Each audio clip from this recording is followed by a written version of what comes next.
カードでお支払いいただくとポイントが入ります。カード払いで便利、簡単に知らないうちに確実にポイントが貯まり、バラバラだったお支払いやまとめて毎月同じ日に大丸松坂屋カードで公共料金のお支払い手続きを行っていただき、公共料金のお支払いでポイントを入れて大丸梅田店での買い物にご利用ください。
皆様のご理解とご協力をお願いいたします。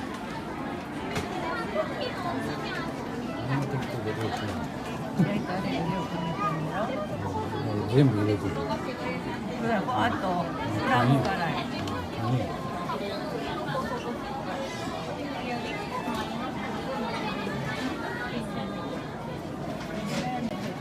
入れてる。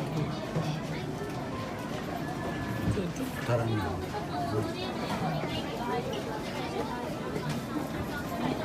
で、あとは缶や。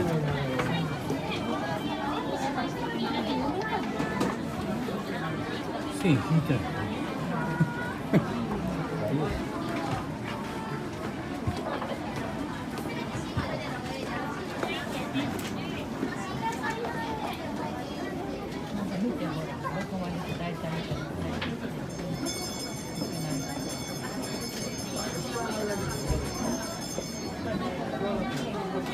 時々やってるのが自分の焼き上がってるのめっちゃ気持ちいい。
公共料金のお支払いではポイントがたまるのをご存知ですか？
チーズケーキとご一緒にリンゴたっぷりサクサクなアップルパイのステーキが2個です。390円でございます。チーズケーキ冷蔵庫入れていただいて、